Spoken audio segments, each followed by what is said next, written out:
But the Holy Spirit yali yakikozeeko dda. had done it already. N'ebyo bye tulaba ng'emigugu eminene Whatever such big burdens, tumanyi nti okuyita mu mwoyo w'omutukuvu we know through your Holy Spirit, wamaze dda okubiyiringisa ku lwaffe. you've already rolled off on our behalf. Ansaba okuyita mu maanyi ago I pray through that power, oyiringise buli mpeera zonna, roll off frustrations, oyiringise buli kizibu kyonna, roll off every problem, otulwanire entalo zaffe, fight our battles. weerage nga bw'oli Katonda ow'amaanyi. You show us a mighty Ekyo God kyatuleese ku makya g'olwaleero that brought us this morning, tukuyinamu essuubi that we have great hope in you, era nga tumanyi and we know nti mu kubeerawo kwe ebintu bikyuka. in your presence things do change. Ekyo tewali agenda kukiremesa, No one will stop era that. bigenda kukyuka. They will change. Leka bikyuke eri abaana Let bo, them change before your people. kubanga Mukama essuubi lyaffe liri mu ggwe. Our hope is in you. Byonna nga bimaze okukolebwa, After everything's done, tunaakuddiza ekitiibwa ne tukugulumisa. we shall turn the great and glorify you. Ogulumizibwe atudde ku Namulondo Be ennene, glorified, dwell in the big throne. okuyita mu linnya erya In Yesu. Christ's name, Amen. amen.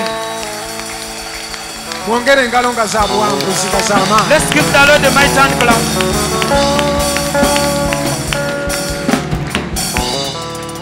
Kale kankusaba otuleko wansi. Let me ask, take up your seats.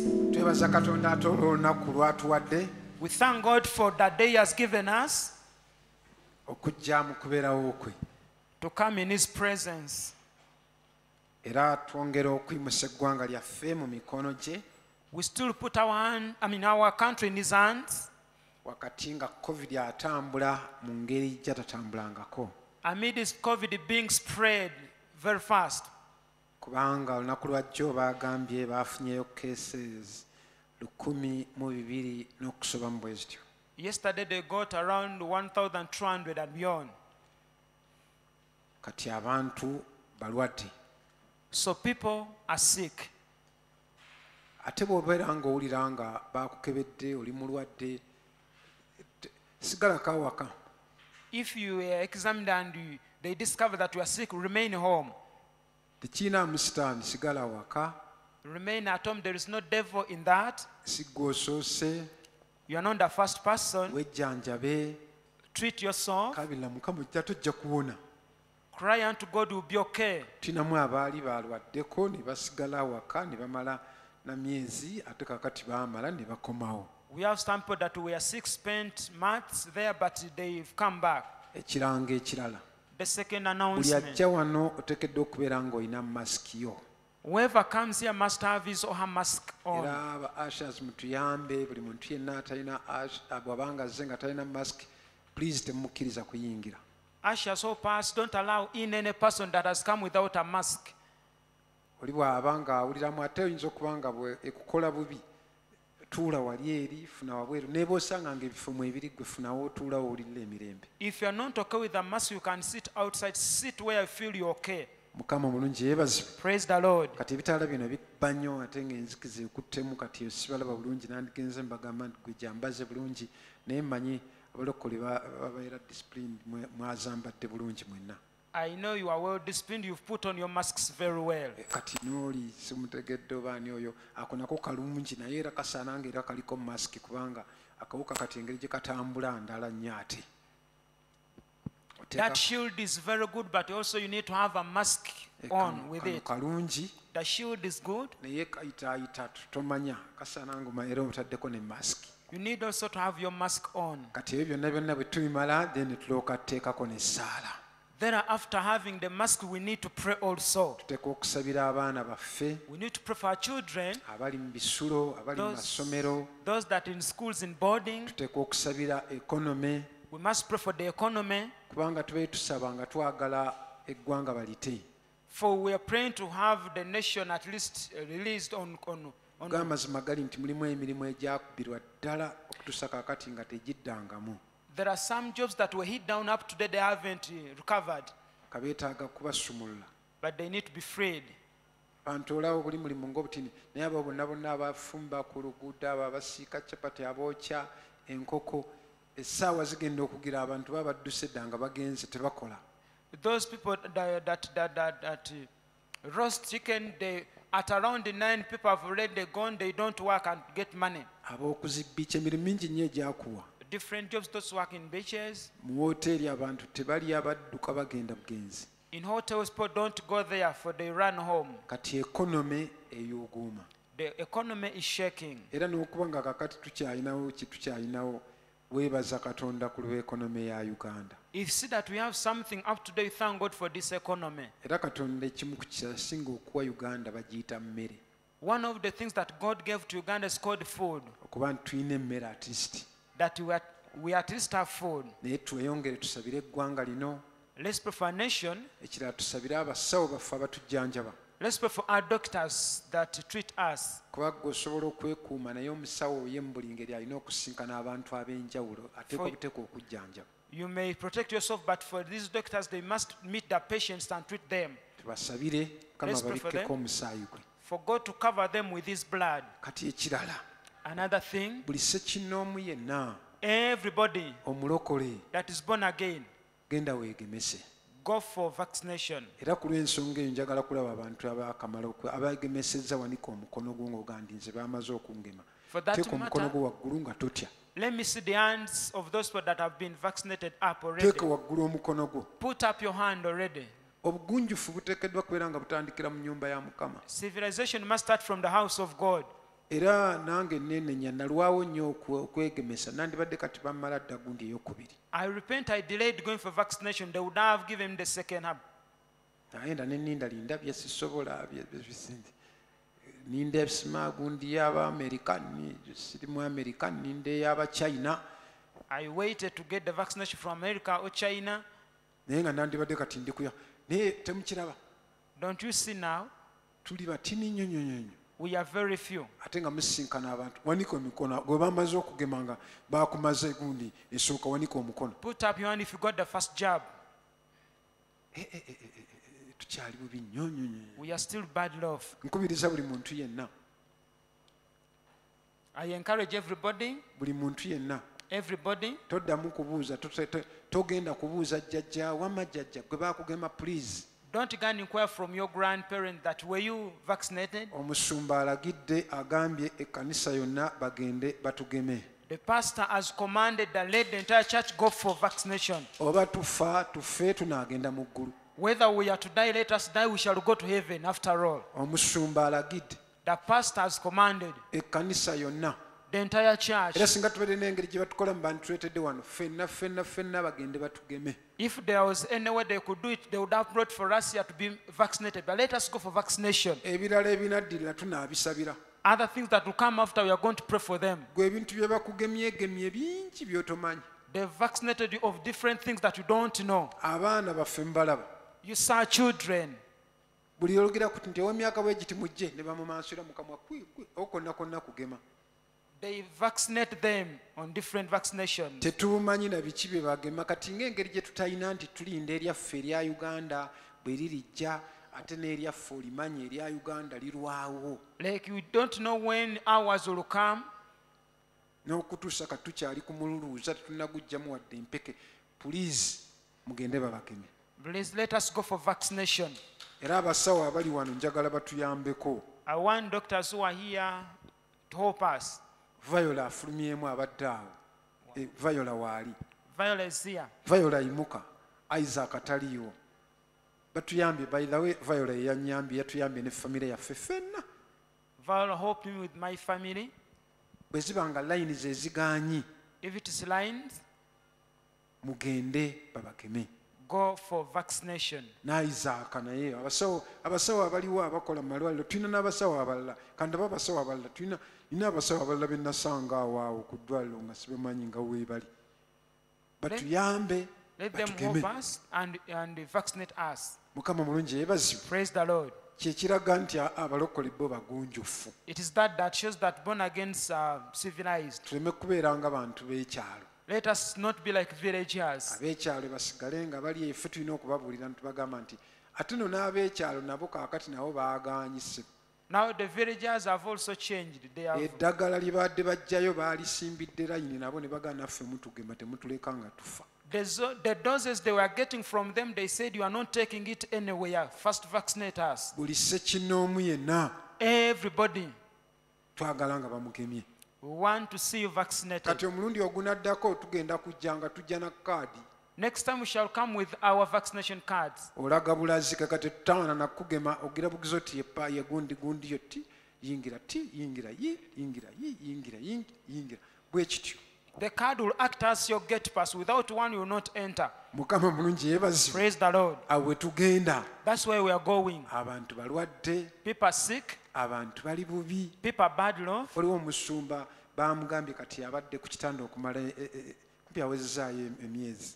There is a pastor that has been Ne admitted for bagambye kakati months, bagenda mumusiibula. but they said they are going to discharge him. Twebaza Katonda olw'ekyo. We thank God for that. Ne badde bajja basasula naye bagambye kakati sofa biiro ebulayokko ng'eringa entono miliyoni 18 They have been paying, but now the remaining balance is 18 millions. ze zibulayo. That is the balance. Zinoonyezebwa okuva mu basumba They are looking for that money from the bwe pastors. bateeka 10,000 bwe basuula 2,000. They put 1,000, 2,000. Mukama mulungi yeebazibwe. Praise the Lord. Twagala tugezeeko bye batuteereddewo. We want to try what they have given us. Ekyo nkiruddeko. I've given that time. Tugende batugeme. Let us go for vaccination. Buli ssekinnoomu yenna bagende batugeme. Let everybody go for vaccination. Mukama mulungi yeebazibwe. Praise the Lord. Ekyo kitudde bulungi. Is it already taken Ate very bwe well? bakugema kaakati simanyi owuliramu kano bwogera n'owuliramu omusujja kale bwogera oti omugongo gukuluma. Abantu bangi bakulimba byonna tebiriiyo. Those other side effects that they talk about, they are deceiving you, they are not there. Ye naye baba nga bakugemye n'owuliramu ka fiva. Even if after vaccination you get some After all gubadde gukuluma bulijjo ng'era tebanaana kugira gukuluma sande namba nga ali awo gukuluma. you've been having fever before, Kati genda bakugeme. so go for vaccination. Buli ssekinnoomu. Everybody. Toyinaayo ddagala lya jjajjaawo lyolinda bye balireeta balyoke balikuba akawuka kataamye. You have no medicine you are waiting for your grandparent. Ekyo kye bayita omukulembeze. That's what they call a leader. Era Katonda alonda abakulembeze n'alonda abasumba n'abawa omwoyo we okuluŋŋamya mu nsonyiwe nduddewo okuluŋŋamya nandibadde kati nahaafu nga nandibadde mpanisa bamaze eddoozi yakubiri. So forgive me if I delay to direct you on that. I would have now been directing people to go for the second dose. Ebintu ebimu genda ku mulimu bagambe oba tebannakugema toyingira togira ate tokiitinga genda kusaba kakaadi genda bakugeme. Go for vaccination. Amen. Amen. Kale katugende mu kigambo kya Katonda. Let's go into the word of God. Katugende mu kigambo kya Katonda. Let's go into the word of God. Genda kwogera ku kusonyiwa. I'm going to talk about forgiveness. Amaanyi agali mu kusonyiwa. The power that is behind forgiveness. Ngenda kwogera ku kusonyiwa, kanjogera ku kusonyiwa. Let me talk about forgiving. Kuba tena okwogera ku maanyi gunago omutwe mulala n'aguleeta eyo. But talking about power behind forgiveness is something that's big. Kusonyiwa. Forgiving. Ffenna abakuŋŋaanye wano. All of us that have gathered here, Bw'obanga oli mwana wa Katonda if you're a child of God era nga walokoka and you are saved, oli bibala bya kusonyiirwa. you are a fruit of forgiveness. Ffenna tuli bibala bya kusonyiirwa. We are all fruits of forgiveness. Ffenna Katonda yatusonyiwa busonyi. We were all forgiven by God. Era ekigenda okutuyamba okututuusa mu bulamu obutaggwaawo What will help us to go to eternal life, bakiyita kusonyiwa. it is called forgiveness. Katonda yatusonyiwa busonyi. God just forgave us. Bayibuli esomesa n'egamba nti kubanga ffenna twayonoona. We had all sinned. Ne tatuuka mu kitiibwa kya Katonda, ne tatuuka ku levo Katonda gy'ayagala. We didn't reach the glory and the level at which God wanted us. Naye olw'okubanga Katonda asonyiwa, Because God do forgive, yakwata mwana we n'amuwaayo n'agamba nti genda ofiirire abantu abo bonna buli akukkiriza yenna musonyiye buli kyonna ky'akoze. He got his son and offered him and said, whoever shall believe in you, I have forgiven him, though he has done nothing. Kusonyiwa. Forgiveness. Mukama mulungi yeebazibwe. Praise the Lord. Ate tewali kibi kyonna omuntu ky'asobola okukola wansi w'enjuba Katonda ky'atasobola kusonyiwa. There is no sin that God cannot forgive. Buli kibi kyonna. All sins. Era abantu abamu abakoze obubi abakubbyeko ettaka lyo, All the people that have done you evil, that have stolen your land, abasse abantu bo, that have killed your people, abatemu, The murderers, bakoni the rebels like Kony, lwototyanga ogenda okutuuka mu ggulu ogenda okulaba nga neighbor wo mubuuza nti gwani ng'aggamba nti nze Joseph Kony. don't be surprised on reaching heaven. You ask your neighbor, what is your name? You say, I'm Joseph Kony. Omugamba eddamu gwani? Can you repeat for me, who are you? Nze Joseph Kony. I'm Joseph Kony. Gwe yasalaasala abantu n'obafumba mu sepiti. The one that burnt people in the saucepans. Aga nti ebyo nabikola naye ate bwe namala kasita neenenya. And said, I did them all, but after I repented. Ki kyentegeeza? What do I mean? Ne Kony Even Kony, bwe yeenenya if he repents, Mukama amusonyiwa. God forgives him. Tewali kibi na kimu kimuntu kyasobola kukola Katonda kyatasobola kusonyiwa. There is no any sin that man can do that God cannot forgive. Kati Katonda bw'abanga asobola okusonyiwa buli kintu kyonna. If God can forgive all sins, Buli kintu kyonna. everything, Then naawe oteekeddwa okubeera ng'oli mwetegefu okusonyiwa buli muntu yenna. you must be also ready to forgive everyone. Mukama mulungi yeebazibwe. Praise the Lord. Era bw'obanga oli mukulembeze ng'oli musumba, If you're a leader like a pastor, ebimu ku bintu by'oteekeddwa okubeera ng'obyekutte bulungi bakiyita kusonyiwa. one of the things you must embrace yourself with is God forgiving. Nze saali nga bwe ndi. I wasn't the way I am. Ate nange kenyini okuyimirira obuyimiriza okuweereza ndi bibala bya kusonyiwa. Even me to stand and minister, I'm a fruit of forgiving. Kuba singa Katonda yali akozesa batukuvu If God was only using holy people abatabbangako, that have never stolen, nze nabbako, me have never stolen, abatakiitingangako, that have never cheated, nze nga nkiitinga, I used to cheat. aboogera amazima, Those who speak the truth, nze saali bwe ntyo, I wasn't like that. abatayendangako, That have never committed nze adultery, saali bwe ntyo. I wasn't like that. Naye okuyita mu kusonyiwa, Through forgiving, Katonda atusonyiwa God forgives us ate n'ajja n'atukozesa. and uses us. Mukama omulungi yeebazibwe. Praise be the Lord. Katonda atusonyiwa God forgives us n'amala n'akukozesa and uses you n'akuyita n'agamba nti kakati ggwe oli musumba, and calls you to say you are now a pastor. nkulonze, I've chosen you. oli kabona wange, You are my priest. olina mukwano gwange, You are even my friend. n'akukwatako abeera akutte ku munye ya liiso And lyange. whoever touches that in the palm of his eye. Mukama mulungi yeebazibwe. Praise the Lord. Bw'obanga ogenda okula ng'ogenda oweereza, As you continually grow in ministry, kankubulire mu buweereza tugenda tukula bukuzi. in ministry we go on growing. Era mulimu abantu abamu ebintu ebimu bye nkola n'okutuusa kati ng'era olinganga nze. There are some people that the things I do that were like me. Ffe twabeeranga ne Bishop Senfuma We used to have Bishop Senfuma.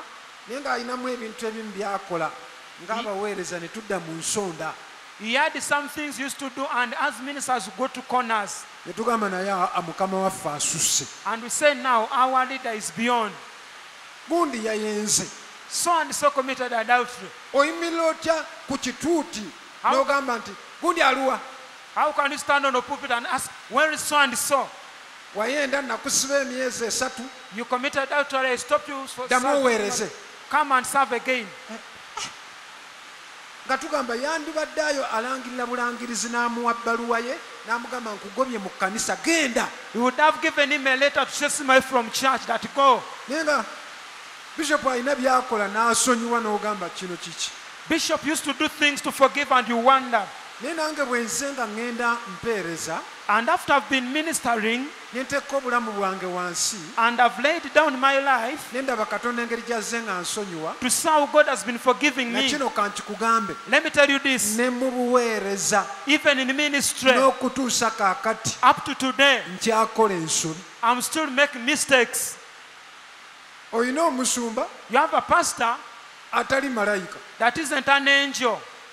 Mukama omulungi yeebazibwe. Praise the Lord. N'okutuusa kati Up to today, nkyakola ensobi. I'm still making mistakes. Okola ensobi. You make mistakes. Yinza okujja n'obubaka I may come with a Omwoyo message, Omutukuvu n'aŋŋamba and the Spirit tells me, weereza kino, minister on this. ng'ate ndi mwetegefu njagala okugondera Omwoyo Omutukuvu. And I love so much obeying the Holy Spirit. bwe ntuuka n'empeereza kyange kye nazze nakyo When I reach, I minister on what I've come with. oba buyita bujeemu. That is called disobedience. awo katonda yandigambye bugambi nga bw'okoze olwaleero ekyo nkugobye. Yet he would have said, as you have done that, I've chased you. naye bw'omaliriza otuula wansi Then after you sit down, ng'omanyi nti bw'omala okuweereza after ministering, ng'omaze okubimala after finishing, bw'oba wa mwoyo if you're spiritual, oddayo awaka you go back home, kigambo ku kigambo word after word. omwoyo omutukuvu n'agenda ng'abikomyawo. The Holy Spirit will bring them back. bwe mbamba obuntu bw'otaakoze n'agenda ng'abukusongerako If there are things you didn't do, you will point at them nga totaddeeko nakuwuliriza message. without listening to this message. mukama mulungi yeebazibwe. Praise the Lord. kati ngenze mu Bebbulaniya I've gone to Hebrews. era ndeese obubaka buno I've brought this message okukuyambako to help you. buli sekinoomu yenna ali wano Whoever is here, oddeyo ogende osonyiwa abantu. you go back and forgive people.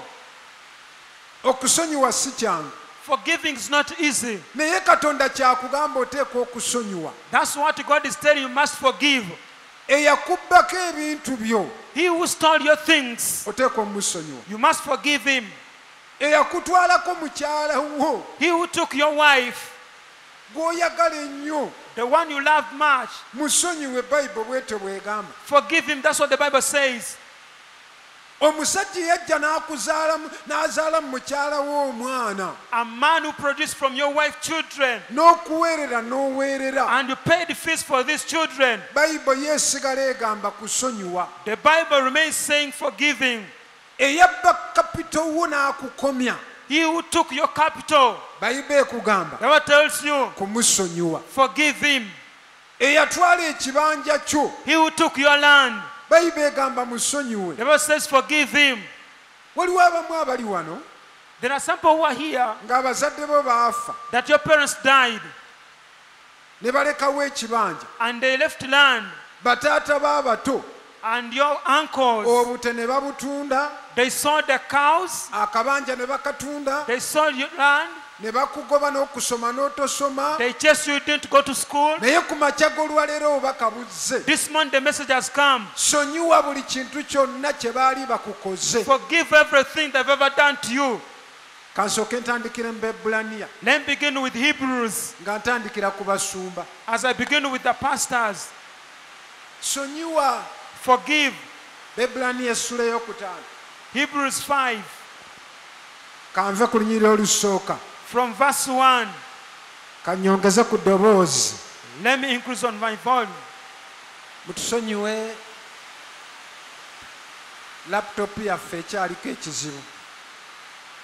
Forgive us, our laptop has a problem. The projectors we haven't been used. projector zikyali nnamu naye laputopu eyazikira. The laptop has a problem, that's why we have not used the projector. bw'owulira okutusigamu kijja kutuyambira ddala. ekyo nakyo nga kiva mu maaso. If you feel like touched in sewing to us the laptop, that would be good. Bebbulaniya essula ey'okutaano kanve ku lunyiriri olusooka. Hebrews 5:1. kubanga buli kabona asinga obukulu bw'aggyibwa mu bantu ateekebwa ku bw'abantu mu bigambo ebiri eri Katonda alyoke awengayo ekirabo era ne ssaddaaka olw'ebibi. For every high priest taken from among men is appointed for men in things pertaining to God, that he may offer both gifts and sacrifices for sins. nakano kawulire. Listen to this. buli kabona, Every priest, buli nnabbi, every prophet, buli musumba, every pastor, buli evangelist every evangelist tafubuutuka mu ggulu. doesn't come from heaven. Katonda amutoola butoozi mu bantu be vu. God picks him from amongst men.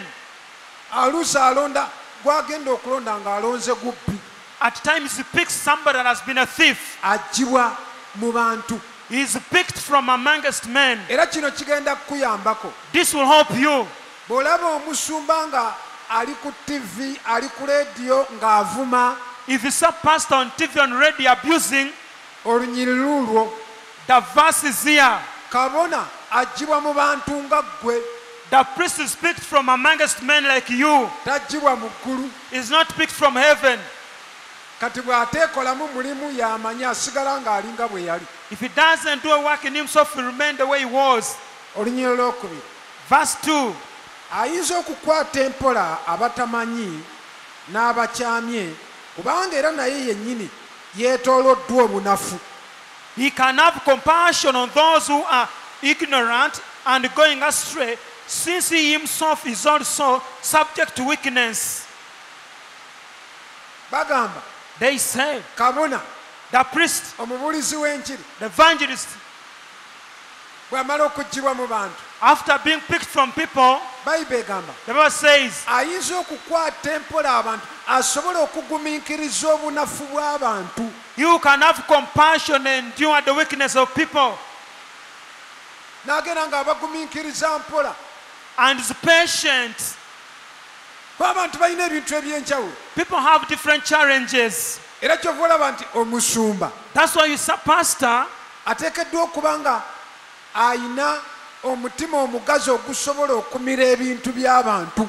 he must have a wide heart that he can consume and keep people's things. Bantu balina ebizibu eby'enjawulo. People have so many problems. Oli ajja n'akugamba pastor One comes and tells you, pastor, ndi HIV positive. I'm HIV positive. Kakale omusumba n'atandika And the pastor will begin, mugendeko mpola oyo. please, you Ali must positive. she's positive. Musumba ateekeddwa okubeera nga asobola okukwata ebintu by'abantu. The pastor must keep the secrets of people. Mukama mulungi yeebazibwe. Praise the Lord. Mukama yeebazibwe. Praise the Lord. Akwata mpola abatamanyi. He handles patient those who are ignorant. Gwe olaba nange mbakwata mpola. I handle you with care. Mbagamba mujje ne Bayibuli. I tell you to come with the Bible, Naye waliwo omuntu nga musumbidde emyaka 9 nga nakati ne bwe muyimiriza emikono gye era awuuba miwube n'agamba ndi waddembe siina wadde Bayibuli wadde awaka. Naye ng'omugumiikiriza. there is somebody who are patient of pastored for 9 years, but he has no Bible. N'ansomesezza kuwaayo kimu kya 10. I have taught about giving the tithe. Osomesa essomo n'osomesa n'oliddamu. You teach and revisit the teachings. Liriko ebyawandiikibwa ne bw'oŋŋamba okuyiwa ebyawandiikibwa 1,000. You give so many scriptures, even to 1,000. Naye nnina bangi wano. So many people I have here.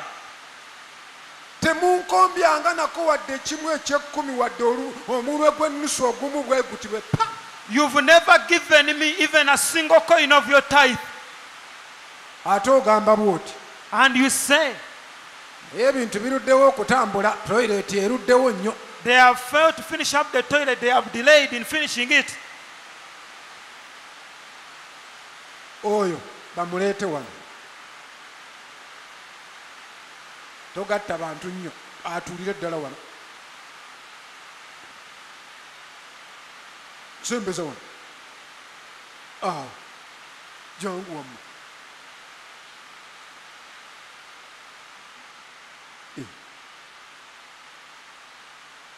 Oyo naye mulala gw'oleese, muleete wano eno. Oyo omuvubuka oyo akwata akatebe kajje wano. Kwata waggulu tofaayo, pasita yakulagidde.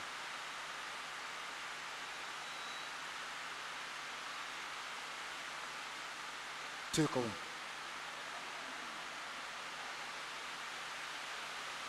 Wano. Sembera eno. Nja kukukwata na bulungi tolina na Bayibuli. Gwe gwe mbadde njogerako. Mukama mulungi yeebazibwe. Praise the Lord. Akwata empola He who handles people patiently, abatamanyi those who are ignorant, n'abamanyi naye nga bafujjo. even those who know but they are stubborn. Mukama mulungi yeebazibwe. Praise the Lord. Nga ne bwe mweyamisa n'ogamba kampite Mikka. Even if let me call Micah, N'oyita Mikka nga ye munene n'ogamba osange banaamulaba olw'obunene banaazimuwa. you call Micah because he's giant, maybe they will give him because of his size. Naye ng'oli ye tawangayo wadde ennusu. But somebody has never even given a coin. Akwata empola abantu abatamanyi. He who has compassion over people who are ignorant. Agumiikiriza He who is patient. agumiikiriza ab'olugambo, agumiikiriza ab'ebika ebyenjawulo. He who is patient over those who have different characters. Lwaki? Why? Mbu kubanga naawe kennyini ojjudde obunafu. Even you yourself, you are full of weaknesses. Bandimanyi nti omusumba abeera malayika. I thought the pastor was an angel. Bagambye naye ajjudde obunafu. Ekitegeeza They have naye said- omusumba yennyini okuyimirira ayimirira mu kisanga Katonda asonyiwa musonyiwe. To mean even the pastor to stand, he stands in the grace being forgiven by God. Mukama mulungi yeebazibwe. Praise the Lord. Mukama yeebazibwe. Praise the Lord. Era bw'olaba ng'atambudde obubi, When you see somebody that has walked badly, bw'olaba ng'omubbi, when you see a thief, ate nga muzizzaako ku mulimu, oyo y'embala y'eggulu, y'embala y'obwakatonda. Obulokozi omusingi gwabwo baguyita kusonyiwa. when you see such a person being restored into ministry, that is the foundation. The foundation of salvation is called forgiving. Naye ekyo tekituwa mwagaanya kubeera nti olw'okubanga kusonyiyibwa kakati omusumba kusonyiyibwa omusumba atandika kubeera ng'ayenda, omusumba atandika okubeera ng'abba. Nedda, omusumba ateekeddwa kubeera nga atambulira mu butuukirivu. That doesn't give us chance to go fornicating, committing adultery. A pastor is supposed to walk righteously. Naye abange muyige okusonyiwa, But learn to forgive. muyige okusonyiwa, Learn to forgive. musonyiwe abantu. Forgive people. Gamba nti amiina. Say amen. Sonyiwa omuntu. Mulimu omuntu nga bw'omala omusonyiwanga ekyo tekiddamu ate ogenda okulaba nga afuuse wa mugaso ate enkeera.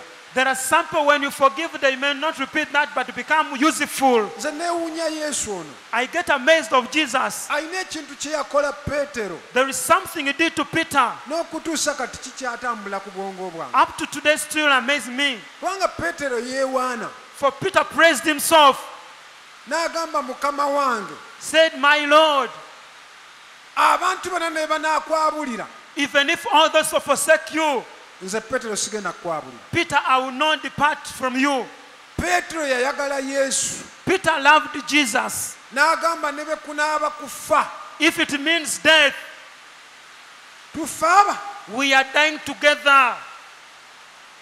Ng'awulira mwetegefu okufa ku lwa Yesu, Feeling that he was ready to die on Jesus' behalf. era ng'aliŋŋanga ggwe. And he was like you. Naawe oli mwetegefu okufa ku lwa Yesu. You are ready to die on behalf of Jesus. Nze nga bwe nkulaba, Like I see you. tosobola mwegaana. You cannot deny him. Ne bagamba ku Yesu Even if ne they ask, Sitaani osalawaani oga njagala Yesu. between Jesus and Satan, whom are you taking? You are saying, I'm going with Jesus. Naye ng'oyagala okumanya If you want to know, omutijju Al-Shabaab ayimirire a great terrorist to stand adde ku mulyango guli, at the door, n'omulala ku guli, and the other on the other door, n'omulala ku guli, the other on the other door. agambe nti buli ayatula Yesu gwe nkuba essasi, oli ayatule Yesu gwe pa. Oyinza okulaba layini y'abantu, simulabangako, simumanyi, agamba waayi. And he says, whoever confesses Jesus, I shoot at him. You'll see people saying, I've never seen and I've never heard him. Peetero yagamba nti nze ne bwe kuba kufa. Peter said, even if it means death, Yesu n'agamba Jesus said, ti gwe ogenda kunneegaana emirundi esatu. you deny me 3 times. Olwakwata Yesu bwe pa On the arrest of Jesus, mu ddakiika eyo, that very minute, Peetero n'aggyayo ekitala Peter got out the sword n'alwana. and fought. Yesu n'amugamba ze ekiraato kyo. Jesus said, take back your sword in its place. Ne basiba Yesu akandooya. They arrested Jesus. Peetero n'alinda byonna bye yalaba nga Yesu byakola. Peter waited and seeing Jesus, whatever he was doing. Kubanga lole baamukwatanga n'abayita mu Buyisaati. One time they arrested him and he moved beyond. Ole bajja omukwata bonna ne bagwa wansi. One time they were arresting him and they all fell down. N'amanya alina amaanyi. And he discovered that he has power. Yagenda okulaba nga bamusibye akandooya. He saw him being arrested. Bayibuli egamba The Bible says, Peetero n'agenda ng'avaako mpola emabega. Peter followed after, slowly, Yeetegereza alabe. keenly seeing. N'ayagala okuyita omuliro ate baamugaana okuyita omuliro. Wanted to call fire, but he was stopped. n'alinda alabe pawa ya Yesu ate nga Yesu tagikozesezza. You waited to see the power of Jesus, yet Jesus had not used it. Ne batwala ne babonyaabonya Yesu. They took and persecuted Jesus. Peetero Peter n'ayingira mu kigango. went into, Yali bweru nga he bamugaaniddewo. was outside, stopped from entering. Yokaana ng'ali munda. John was inside. Peetero nga bamugaanye. They had stopped Peter from Naye entering. olw'okubanga ebyandikibwa byali birina okutuuka, Because the scriptures were to come to pass, Yokaana n'agenda John went in. olw'okubanga yali amanyiddwa mu lubiri. For because he was known in the palace, N'agamba mukkirize Peetero ayingire. and said, allow Peter to enter. Peetero n'ayingira Peter was allowed in n'ajja and entered n'atuula ku muliro. and sat down Ne bamubuuza, and was asked, naye nga naye watambulanga naye? you used to walk with Jesus. N'agamba nze simumanyi. Said, yeah, you don't know him. Naye nga gwe yeegaana waali. But he was denying somebody that was there. Akawala ne kagamba ono yabadde naye enyi, n'agamba nze mumpayiririza bwereze mbagambye omusajja simumanyi. The girl said he was with him. He said, no, you are falsely accusing me. I don't know him. Peetero ne yeegaana Yesu emirundi esatu. Peter denied Jesus 3 times. Enkoko n'ekookolima. And the crow crowed. Peetero n'awulira ng'aswadde. Peter felt ashamed. N'agenda n'akaaba. He went away and cried.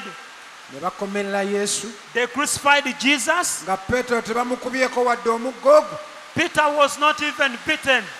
Eyagamba nti nja kufa naawe. The one who said, I will die with you.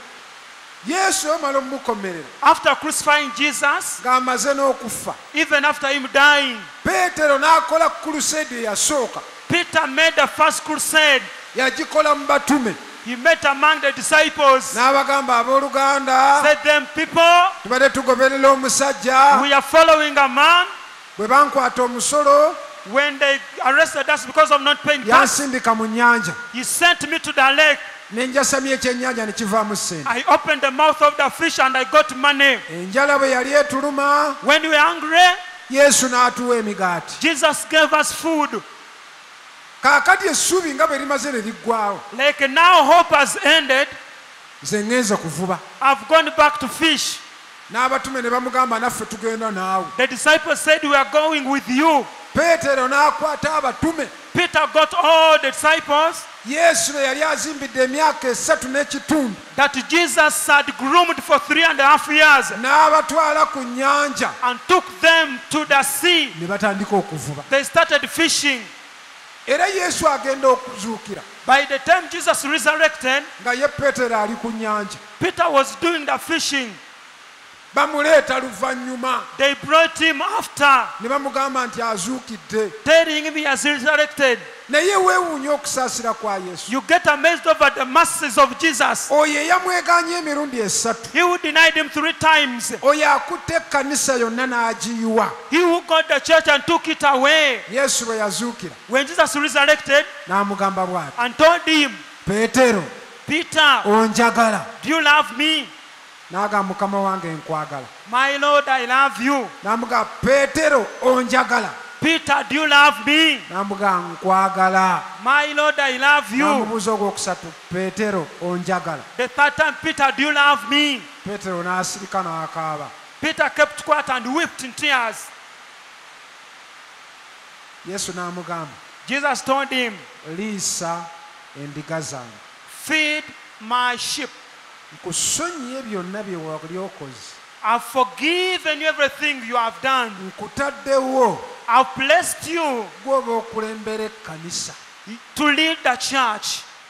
Ekyo si kintu kyangu. That isn't something simple. Okwo bakuyita kusonyiwa. That is called forgiving. Ate okusonyiwa okw'ekika ekyawaggulu. And forgiving of a higher level. Katonda waffe Our God ajjudde kusonyiwa. is filled with forgiveness. Bakafaananyi ku musajja nga Alooni. Imagine somebody like Aaron Musa amuleseewo ye assistant pastor. has been left by Moses as the second pastor. Agenze ku lusozi kusisinkana Katonda. He had gone to the mountain to meet God. Abantu ne beekolamu omulimu 40 days. People did the work for 40 days. Ne bamugamba nti ffe Musa yatujja mu ddungu talabika, ffe twetaagawo ekintu kye tulabako. We need something we can see. For Moses who got us is nowhere to be seen. Alooni n'abagamba mugyeeko empeta zammwe ez'okumatu n'ez'okunnyindo. Aaron said, get your earrings from the nose and the ears, N'asaanuusa ennyana and melted the calf, n'abagamba oyo ye Katonda wammwe. and said, this is your God. Abantu ne batandika okusinza. People started worshipping. Musa agenda okuva ku lusozi. By the time Moses came from the mountain, Katonda yamugambirawo n'amugamba genda olabe abantu. and God told him, go and see your people. Baawabye dda basinza birala. They have worshipped another thing, Ne bakomawo. and they returned. Agenda okuwulira nga ekibiina ekisanyuka. He had the crowd singing. Omanye ebintu ebitabaamu Katonda biba n'ekikujjuko eky'amaanyi. You know, things that have no God has that general happiness. Musa n'agamba kiki ekigenda mu maaso. Moses said, what is going on? Agenda okutuuka ng'abantu bali ku nnyana. On reaching, so people worshipping the calf. N'abuuza ani akoze ennyana. Who has made this calf? Nga assistant pastor. The assistant pastor, Aaron. Naye olw'okuba nga Katonda asonyiwa, Because God is filled with forgiveness, Katonda obwakabona teyabujja ku Alooni ku olwo. God didn't take the priesthood from Aaron that very day. Yasigala kabona. He remained a priest. Oyo Katonda gwe wakkiriza. That is the Lord you believed. Katonda gwe wakkiriza bw'aba nga asonyiwa. If the Lord you believe to forgive, Obwo obuntu bwe weekwasa butono nnyo okusinziira ku Katonda. the things you are clinging on as excuses are so small, basing on God. Simanyi oba mumpulira. I don't know whether you are hearing me. Ngende mu Matayo essula y'omukaaga kansome ebyawandiikibwa byokka ndowooza obudde bugenze. Let's go to Matthew chapter 6. Abantu basabe. Let's go to Matthew, then after people will pray. Olunnyo lw'e-14 Matayo 6:14. Matthew 6:14. Kubanga bwe munaasonyiwanga abantu ebyonoono byammwe, Kitammwe ali mu ggulu anaasonyiwanga nammwe. For if you forgive men their trespasses, your heavenly Father will also forgive you.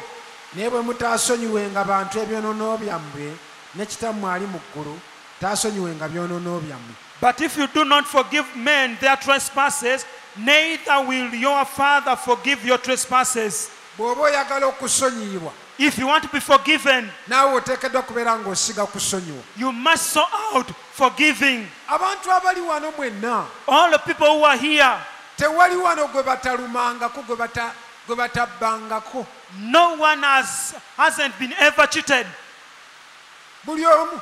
Everybody, N'omu eyakulumako, even that person who cheated you, era olukyogedde oti n'oyisa eriiso oti ligudde ku ye yennyini, and you passed your eyes and they have gone to that very person, naye nga yakuluma. but cheated you. Yagamba mpola ku ssente, He told you, give me some money. n'okutuusa kati taddanga. Up to today, he has never returned. Ate bwe yamalanga eyali okusiima, Like him appreciating, yakwogerera bwogerezi. he spoke about you. Beeyita bagagga. They call themselves rich. Beewaanawaana n'olusente, tulabye ku bagagga. They praise themselves with the money. We've seen rich people. Tewali gwe batalumangako. Nobody has never been cheated. Olaba baluma musumba. Even they cheat the pastor. Nange munnuma, Even me, you cheat me. mundya. You eat my money. Obeera mu mwoyo. You are in the spirit. Waliwo lwe mbeera mu mwoyo n'olaba n'ogamba ono ayagala kunnuma. There is a time when you are in spirit and see somebody who wants to cheat you. Naye abange waliwo omuntu ajja n'ayita ne ku mwoyo. There is somebody who comes and passes beyond the spirit. Omukazi yajja n'akaaba amazigga. A lady came and cried. Ne muga naye nga sikumanyi. And I said, I don't know you. Nanga pastor ffenna tosobola tumanya. She said, Pastor, you can't know us all. Naye nkumanyi ndi wa wano. I know you. I belong to this church. Omukazi munene nandisobodde omujjukira. She was the first lady I would have remembered her. Naaga naye nina ekizibu. She said, but I have a problem. Simanyi bwe ngenda kikola. I know what I'm going to do. Olunaku olwaleero Today, lwe lusembayo okusasula essente z'omwana. it is the last day to pay the fees for my child. Lwaleero Today is the simanyi bwe deadline. mba nkola. I don't know what I'm going to do. Twali mu ofiisi tubeerawo ne bupete kaashi bwaffe. We are in the office always with petty cash. tuteekawo busente bwe tukozesaako. We have our petty cash that we use. Oluusi lumanya okutuggwako mu nnaku 3 At times in 3 days that money is over. nga twatudde ne tugamba tuteekewo pete kashi wa sente bwe ziti mu nnaku 3 ne zituggwako. And in 3 days the petty cash is over. Genda okulaba omukazi ng'akaaba mazika. Then I saw the lady crying. Ne nteebereza omwana gw'aweeredde omwaka omulamba. And I imagined the child has paid fees for the full year. N'agamba taata waabwe yabandekera. Said that the father left them. Naye sente ez'ebibuuzo But money for him to do exams, mitwalo 14 140,000 shillings. zezibulako zokka. It is the only balance. Pasita bw'onnyamba mu ekyo. Pastor, if you help me in that. Ne yeeyama ebintu engeri gy'anansasulamu. Pledged different ways of paying. N'agamba omusaala gutuuka ennaku z'omwezi bwe ziti. On such and such a day we shall get the salary. Sikyajjukira bulungi. Oba yaŋŋamba n'okukola endaga ne muga akireke. I said, leave that, leave that. Ne mpita administrator ne mugamba administrator, I called the administrator, I said, admin, noonya ssente wonna look for money from anywhere omuwe emitwalo 14 and give this person 140 omwana we agenda asome. for the child to go to school. N'aŋŋamba omusaala gwali gubulako ennaku z'omwezi ntono. There were around few days for that person to get the salary. N'okutuusa kati Up to today, simulabangako. I've never seen her back. Yankuula. She cheated me. Batukuula. They cheat us. Ne tuteekeddwa kubeera nga tusonyiwa. But we must forgive. Waliwo omulala eyankuula. Somebody toothed me. Abantu bagezi. People are so cunning. Era kyova olaba kakati sikyagala nnyo okusinkana abantu. Naye ne bw'ogamba nti sijja basinkana. Even if you say you don't want to meet people, Omusumba aliwo okubeera ng'asinkana bizibu by'abantu. a pastor must meet people's problems. Nagenda okulaba nga banziba nnyo. I saw that people were cheating me a lot. Naye nga kakati sikya eb'ebizibu sinze mbasinkana. And I said, people with the problems, they don't come to me. Genda wa administrator. You go to the administrator. Naye ogenda okulaba nga administrator ayinza obutafaayo nnyo. But at times you see maybe the administrator may not mind so much. Omusajja yajja. The man came, Abantu bagezi. people are so cunning, N'addira akaveera. and got a polythene, N'addira obusajja n'abuteeka oba yaggyawo omusaayi oba yasala nkoko. I don't know where I got the blood, N'ateekamu omusaayi. and put in blood. Tuba tufulumye bwe tuti. On moving out, N'agamba pastor ndi mulwadde. said, Pastor, I'm sick. Njagala sente zintwala mu ddwaliro. I need money to go to the hospital. Ndi mulwadde. Olwagira bw'ati ndi mulwadde n'aggyayo ekiveera bw'ati n'agamba ndi mulwadde. Ne mukansayo. And got on the polythene and said, take it back, put it back. N'agamba bwe sifuna ddagala ndi bwe If I don't get ne medicine, mubuuza sente mmeka. how much do you need? N'agamba sente bwe ziti. This much. Tetwawoza na bingi ekintu ne kinkuba ne ŋŋamba abantu nga balwala dda. I said, people are sick. Mumuwe mangu ssente agende agula eddagala. Give him money to go and buy medicine. Ngenda okula ne baŋŋamba nti aa Thereafter they told me, no. oyo ke kakodiyo ke tagenze nga baggo wekka mu buli kkanisa bw'atyo ayina ebisaayi oba akeera kusala nkoko. That one is strict. He has cheated different churches using the same. Omusajja yajjayo ekintu mu ddakiika olwagirabe kuti pastor ndi mulwadde bekucu. He got out his polythene and I was scared. I said, put it back. Kweganga teyeetaaga kunnyonnyola nnyo kumubuuza oli mulwadde ki, kikulumidde ebbanga ki, ebbaluwa ovanga ku muntu olugira naga ndi pastor ndi mulwadde neta He didn't need to explain much, for it was evident that he was sick. abatukola ebibi. People who do evil to us, Okusonyiwa kuteekeddwa kubeera nga kutuli kumpi buli ssaawa yonna. Obasonyiwa busonyi. forgiveness must be too near to us. We simply need to forgive them. Olunyiri lugambye The scripture kubanga bwe says, munaasonyiwanga abantu ebyonoono byabwe kitammwe ali mu ggulu anaasonyiwanga nammwe. for if you forgive men their trespasses, your heavenly Father will also forgive you. Abantu abamu ebintu ebimu bye tuyimirizaawo n'ebitumenyera amaka tebiriimu. Some of the things that even break us and our homes, they are minor. Tebiriimu. So minor. wagamba bugambi mukyala kufumbirwa minwe gy'amatooke You told your wife pay for you food, wawula matoke. gyoyagala okulya You felt you loved matoke ne gisiriira and it was burnt. n'agireeta nga gisiridde And it was brought when it was burnt. okuva ku olwo tokyaddayo kulya waka From that time, you've never eaten from home. weggalawo You closed yourself. bw'alimanya nti ndi wa mugaso If you guess not that I'm important, I'm on value, asiriza atya emmere how can he burn this food? ebintu ebimu tebiyimirira Some things are not sustainable. abange musonyiwe People forgive.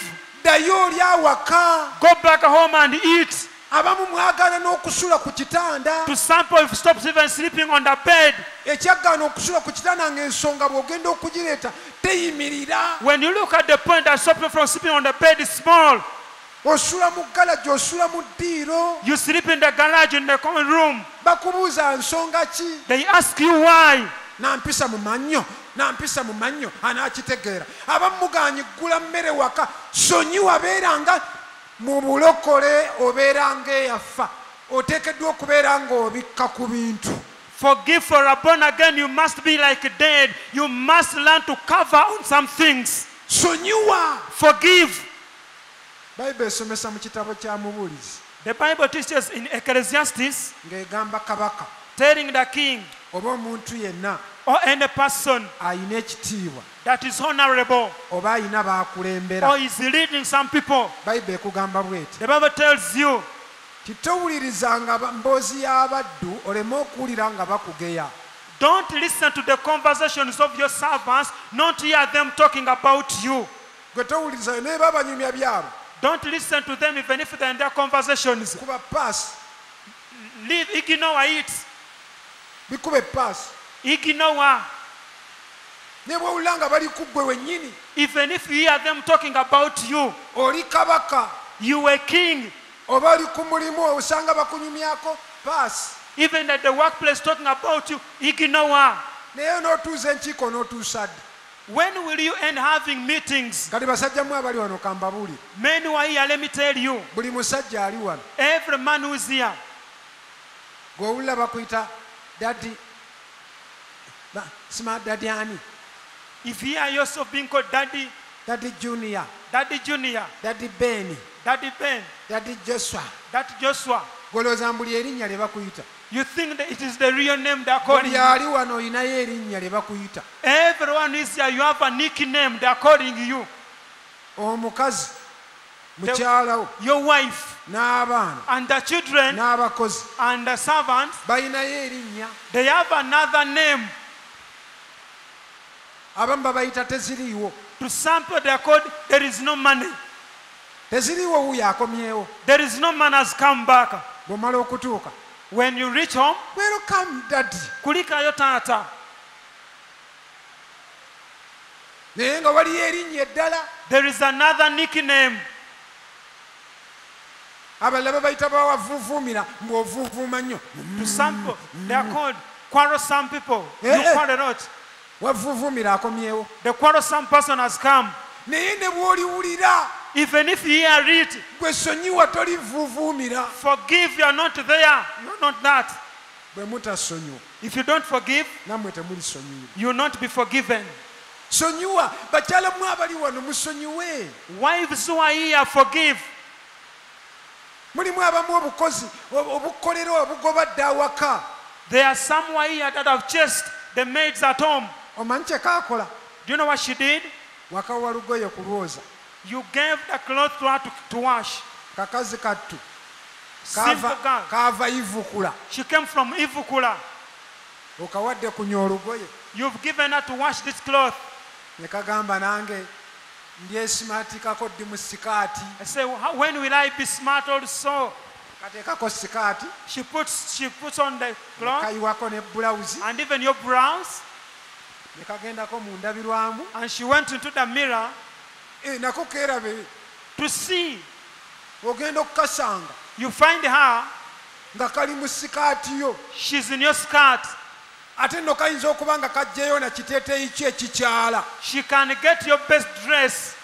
obumu bwesimaati nga peti Times they put on your petticoats. peti yo yakubulako dde ogenda okugira oti gira tulabe tofungula nnyo gundi musonyiwe busonyi Forgive her. obumu buli mu mpale eyo yennyini eyabula Some they are in your knicker that got lost. ojja kuva wano okwokujoga sikulabanga You leave this place. tambula genda Walk away, go. katuuze butuuze okabuulirire Just advise, counsel, okasonyiwe and forgive. musonyiwe be mukozesa Forgive those people that musonyiwe were. abantu abakoze ensobi Forgive people that have sinned, that have done mistakes. tebasonyiwa bakoze birungi They don't forgive those who've done good things. basonyiwa bakoze bibi ebikunyiiza They forgive those that have done things that make you annoyed. mukama mulungi yeebazibwe Praise the Lord. yakobo essula eyokusatu olunya olwokubiri James 3:2. kusonyiwa Forgiving. 3:2 James 3:2. agambye kubanga mu bingi tusobya ffenna omuntu yenna bw'atasobya mu kigambo oyo ye muntu eyatuukirira ayinza okuziyiza era n'omubiri gwe gwonna For we all stumble in many things. If anyone does not stumble in word, he is a perfect man, able also to bridle the whole body. agambye He has nti said, kubanga mu bingi byonna tusobya we stumble in many things. tusobya We stumble. tukola ensobi We do mistakes. kati bw'obanga okola ensobi If you do mistakes, olina kusonyiwa you must forgive. bakumanyi kyayiwo ateekeddwa okubeera ng'abeera ku mmeeza They know your tea must be there at the table. naye leero tebaamutaddeko flasika nkalu Today, they haven't put that tea there. The flask is empty. kakati onookola ekya Now, what will you do? sonyiwa Forgive. omwami we wamusabye ssente You ask for money from your husband, ate nga wamaze kusooba yet it was after you checking n'olengera mu waleti and you saw in the wallet n'olaba nga mweziri and you saw in money. n'omugamba pulira nno bampeeyo kuza enviiri I feel you can give me money to set up my hair. n'akutegeeza n'akugamba He tells you, sifunye ku ssente olwaleero today I did not get money. ndi mukalu I don't have any money. ogenda okuddawo nga waleti yagijjeewo dda agikwesa awalala By the time you return, you'll have removed the white and put it somewhere. kubanga abakyala abasinga agenda okusaba asooka kumala kukettayo For most women, before they ask, they first check. kaakati wenna wazimbye So you are now annoyed. olinganga ekimotoka You are annoyed like this car. lwaki Why? wasabye ez'ebizigo tebaazikuwadde You asked for money for Vaseline, you weren't given. kati wenna wazimbye So you are annoyed. buli kyokola kyonna kyonna wazimbye Everything you do, you are annoyed. oyo omusajja musonyiwe Forgive that man. mukama omulungi yeebazibwe Praise the Lord. mukama omulungi yeebazibwe Praise the Lord. sonyiwa Forgive.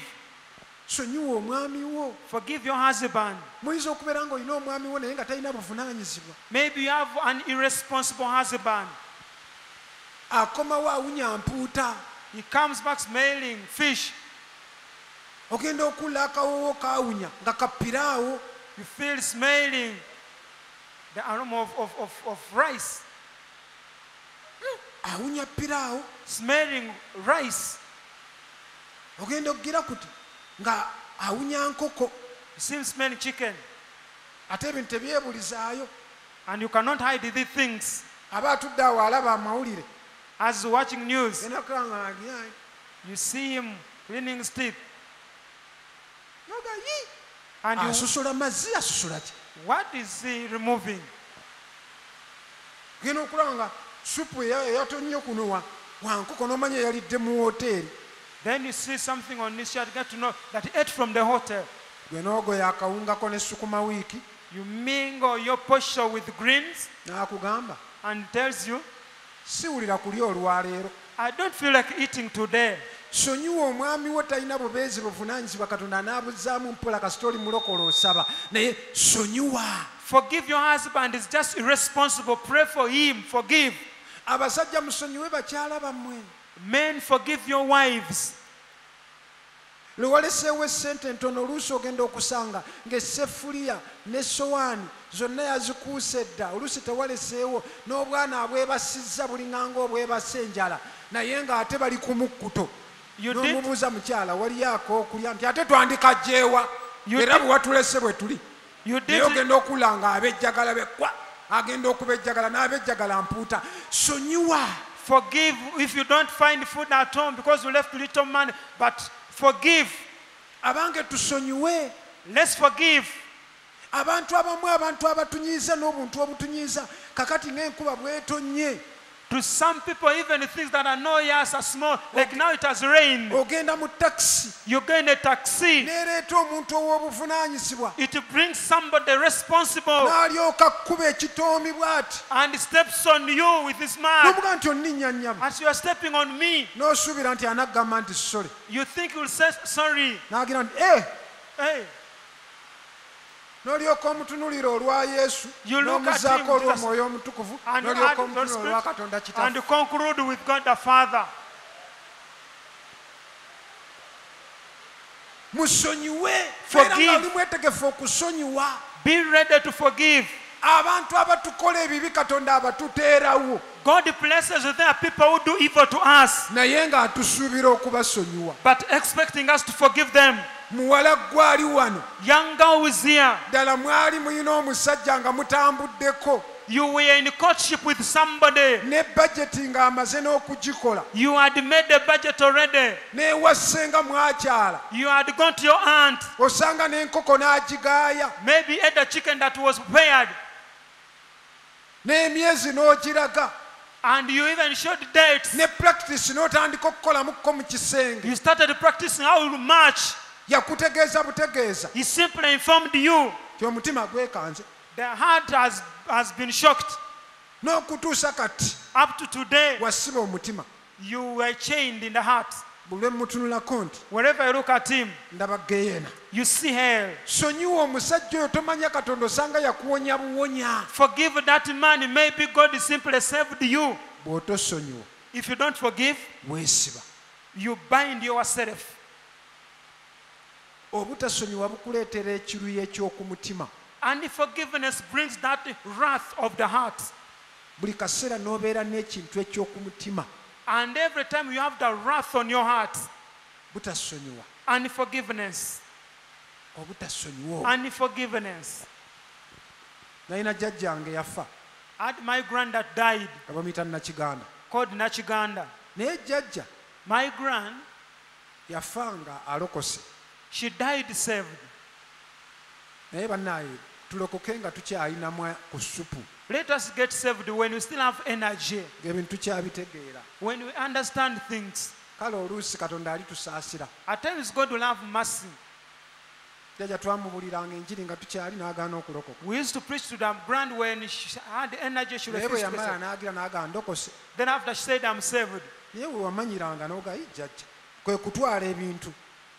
That's why I could know that she has a problem. He was taking things. Yali azibye amaaso. She was blind. N'omukwasa sukaali n'aga sukaali. This is sugar. Weebale. Weebale. Ate kino. What about this? Weebale. Weebale. Ate kino sabbuuni sabbuuni. Weebale. Ate kino mugaati. Weebale. Mbasabira nno. I pray for you. Mbasabira. I pray for you. Katonda wange. My God. Lubaale w'abajjajjange. Asaba Katonda. Praying God. Ogenda okuwulira ate n'atandika emizimu gyonna. You see mixing the spirits. Muwa omukisa. Bless him. Noga nti yalokoka. Is he saved? Naye kye nali mmanyi ku jjajja. What I knew about this grand? Jjajja nga tasonyiwa. She was not forgiving. Waliwo olumu lwe namutwalira ennyama. One time I took to her meat.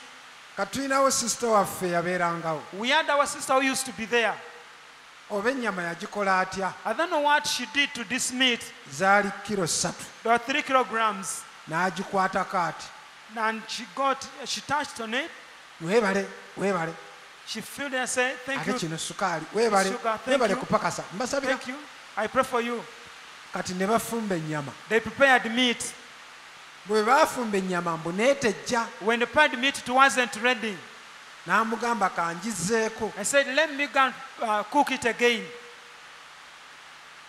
n'amugamba nze wanimpadde ne ndyako nga omanyi abakadde You'd have given me n'amugamba and eat. teyidde So it's not ready. kati sisita waffe ono alina abaana bangi This sister has so many children n'emikwano and friends. oba baalya nnyama I don't know whether they ate the meat ne bagimalawo and they finished it. nga bwe mumanyi abakyala abakazi abakadde Like you know, old women. agenda okukeera enkya The following morning, n'amugamba mpa ennyama yange say, give me my meat. n'amugamba jjajja Say, Gran, ennyama ngiyiye I've poured the meat. ti ng'ogiyiwa otya How? tiyagenzeemu munyeera That it got soil. n'amugamba gimpe I said, njozeemu munyeera Give it to me and I wash away these insects. kati ono teyaleeta nnyama nga jjajja muzibe naye agamba mbu munyeera ajja mwozaamu This one was blind, said, I'll wash away these insects. ono agambye anze ngiyiye And said, you have poured the meat. jjajja teyalya ku nnyama The Gran didn't eat the meat. naye ekyalo kyonna The entire village, buli eyakyalanga whoever visited, buli eyajjanga whoever went there, twatwalanga ennyama lwe twagendanga we took meat wherever you could go. oba waakatuuka bwoti n'akutegeeza On reaching there, he'll inform you. nakyawa nakalembe I ate Nakalembe. Ii! n'olya ennyama yange n'olyoka onnimba You eat my meat and for emyaka negigendanga 7 bwakunnyonnyola ennyama nonnimba munyeera naye mukyawa saagala kumulabako tasemberanga ne ku mulambo gwange I don't want to sell it, even not come to my body. obutasonyiwa bukusiba Unforgiveness will bind you. n'obeera mu miguwa egy'omwoyo And when the spiritual chains, obutasonyiwa unforgiveness buziyiza emikisa gyo will hinder your blessings. bangi mwandibadde mwagenda dda mu maaso Many would have prospered naye olw'obutasonyiwa because of unforgiveness. oziyiza emikisa gyo okubanga tegyeyongerayo You've blocked your success, your blessings. watwala omuntu ku mulimu You took somebody to a job n'akulyamu olukwe and betrayed ne you, bagoba ku mulimu and you were chased. n'otamusonyiwa You didn't forgive him. kati weeremesa ate okufuna emirimu emirala You are hindering yourself from getting more other nsaba jobs. katonda olwaleero atuwa ekisa eky'okusonyiwa I pray today for God to give us grace to forgive. tusonyiwe buli kintu kyonna We forgive everything. tusonyiwe abatukoze obubi Forgive those who have done evil to tusonyiwe us. abatubonyaabonyeza Forgive those who persecuted us. abatukaabizza amaziga Those that have caused us shed tears. abatutusizza ku mbeera Those that have made us meet different situations. abamu maama wo omutoya alina bye yakukola To many, your aunts did something to you. weebaze katonda tewafa Thank God you didn't die. musonyiwe Forgive her. abantu babakola ebintu eby'enjawulo People do different things to different people. naye musonyiwa Forgive. taata waffe yatugamba bwati jjajja yatugamba taata teyatunyumiza Our grand did this. jjajja yanyumiza jjajja azaala taata The grand that produces the father told us yagamba yanoba okuva awa jjajja that left from our n'alekayo grandpapa abaana be babiri and left 2 children of hers. jjajja n'awasa omukyala omulala And this grandpapa married another naye wife. omukyala ono yali mukyala mukambwe ennyo nnyo nnyo This was a tough woman. mukyala omukambwe A tough woman. ku mulembe guno tutandise okufuna ku bantu We have started seeing people, oba abatali bakambwe nnyo naye abakyala ab'edda baali nga bakambwe babizibwa bakiki nga bakambwe women before used to be too tough, maybe because of problems. kati agamba taata waffe Now he's saying our father alina kye yakola did something. oba baamutuma ku dduuka n'alwayo He was sent to the shop and delayed.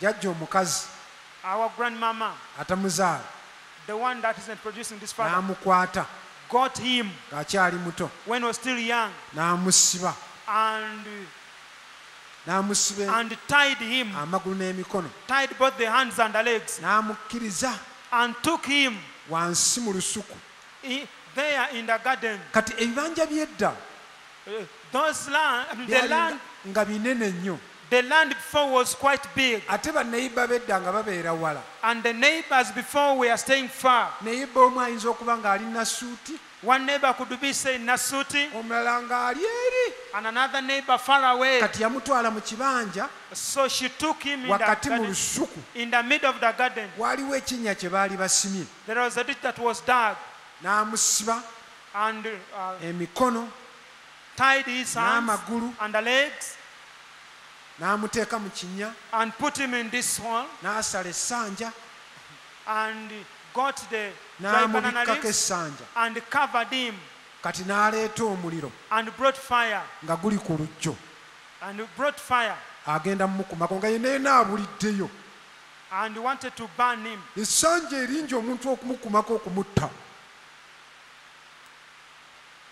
Kati Katonda engeri gy'asindika bamalayika be yamanyi. The way God sends this angel is the one who knows. Omukyala gy'ava n'atuuka awaka n'alaba nga tewali muntu. A lady came to home and found nobody. N'agenda ng'ayita He went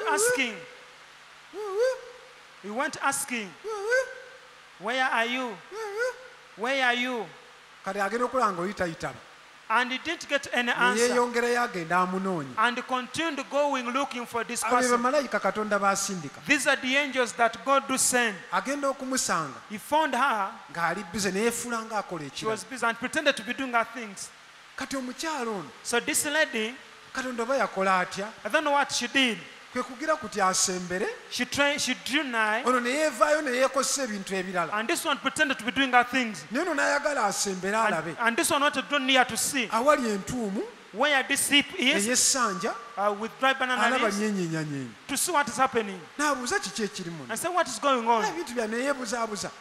She pretended. Omukyala n'alemerako. This lady Omukyala continued. n'alemerako. She continued asking. Agenda okula ng'omwana ali wansi akaaba. She had a baby crying from down. Agenda okuggyako essanja On removing the banana leaves, nga bamusibye this one was tied, amagulu n'emikono, both the legs and hands, omuliro guli wali, and fire was there. bagenda kumutta. They were going to kill, Era yali tawona. and he was not going to survive. Katonda n'asindika malayika. And God sent the angels. Kati abantu abamu bawonye kati tuyinza kwesiba ku ekyo n'ankola ku kino n'ankola kino n'ankola. Abantu babakoze ebintu eby'amaanyi naye musonyiwe abantu. They have done bigger things, but forgive people. Abamu bakola ebintu nga tebamanyi ki ky'ogenda kubeera. To some people do things before them knowing what you are going to be. Sonyiwa taata wo ataakuweerera ssente n'aziwasa mu bakazi Forgive your father who didn't pay your fees but simply married oba women, n'azinywamu mwenge. or used this money to take alcohol. Musonyiwe. Forgive him. Musonyiwe buli kintu kyonna. Forgive everything. Buli konna konna omuntu k'akoze. Everything that man has done. Mwana wa muntu musonyiwe. Son of man, forgive. Essala ya Yesu gye yakola The prayer that Jesus made bwe yali ng'amaliriza when he was concluding mu Luka essula ya 23 olunya olwa 34. in Luke 23:34, Essala ya Yesu ng'ava ku nsi when Jesus was departing his prayer, yagamba bw'ati: he said, Kitange Father, basonyiwe forgive them. kubanga tebamanyi kye bakola. They do not know what they do. Ebigambo bya Yesu bye yasembyayo. Those were the last words that Jesus spoke. Abamukomeredde, Those that have crucified him abamukubye, when he was killed, abamubonyaabonyezza, those that have persecuted him, be yajja okulokola, the one he came to save, bamusasudde bwe he batyo. paid them in that way. Luka essula 23 olunya olwa 34 Luke 23:34, akola essaala he made a prayer. n'agamba, Kitange basonyiwe kubanga tebamanyi kye bakola. Father, forgive them, for they do not know what they do. Bw'osonyiwa When you forgive, kikuwa emirembe egy'oku mutima. it gives you inner peace inside your heart. Kasita osonyiwa If you forgive, ofuna emirembe egy'oku mutima. you get peace inside your heart. Obeera wa ddembe n'eri abantu bonna. You are free before men. Bw'osonyiwa When you forgive, weesumululako enjegere you have ez'omwoyo ezibadde zikusiba n'ezikulemesa. you get off all the spiritual chains from yourself. Okusonyiwa si kyangu obudde buŋŋenzeeko. Forgiving is not easy. Si kyangu. It isn't. era mulimu abamu nga mbagamba okusonyiwa There are some people I'm telling you to forgive. ng'okyangu nnyo kakati nga kisobola okusonyiwa When you come, it is easier, you can forgive. naye mulimu ebintu ebimu There are some things nga byetaaga kutuula wansi that you need to sit down, nga binene so big. n'osaba omwoyo omutukuvu Ask the Holy Spirit, n'omugamba nyamba help me. nyamba ku kino Help me on this. nyamba ku kino Help me on this, Holy Spirit. nyamba ku kino Help me on this, sobole okukita that I can leave it. ebimu byangu okusonyiwa Some things are easy to forgive. ebirala si byangu Some are not easy. naye omwoyo omutukuvu But waali the Holy Spirit is present okutuyamba to help us mu byonna in all okusobola okusonyiwa that we can forgive. nsaba omwoyo omutukuvu I pray the Holy Spirit akuyambe to help you, akuwe ekisa to give you grace ekyokusonyiwa of forgiving buli kintu kyonna everything, buli mbeera yonna every situation, buli kikolwa kyonna every act kye that bakutuusizzaako they have made you sonyiwa forgive. baneiba bano abazze ne bagira puloti bwo n'agikumpanya Those neighbors that have taken your plot, basonyiwe forgive them. sonyiwa Forgive them. musonyiwa ate weerabire n'okwerabira Forgive them and forget. bayibuli esomesa The Bible teaches, negamba nti katonda waffe this is our God. mbwaddira ebyonoono byaffe n'abisamba tteke kankuwa olunyi olwo kandukuwa endowooza nkome n'olwo Let me give you the scripture. mu mikka In Micah, kandusome nga ne mikka yennyini bw'ajja let me read as Micah prepares to come. tulusomye mu mikka nga mikka bw'ajja Let's read Micah as Micah do come. essula ey'omusanvu kansome olunyira 18 n'19 Micah 7:18. mikka jangu tofaayo wulira bwe lugamba mu kitabo kya mikka We are in Micah 7:18.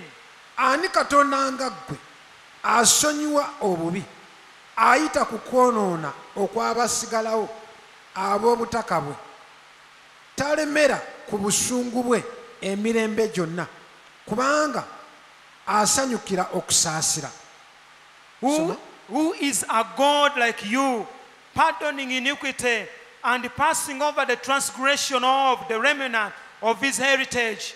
He does not retain his anger forever because he delights in mercy.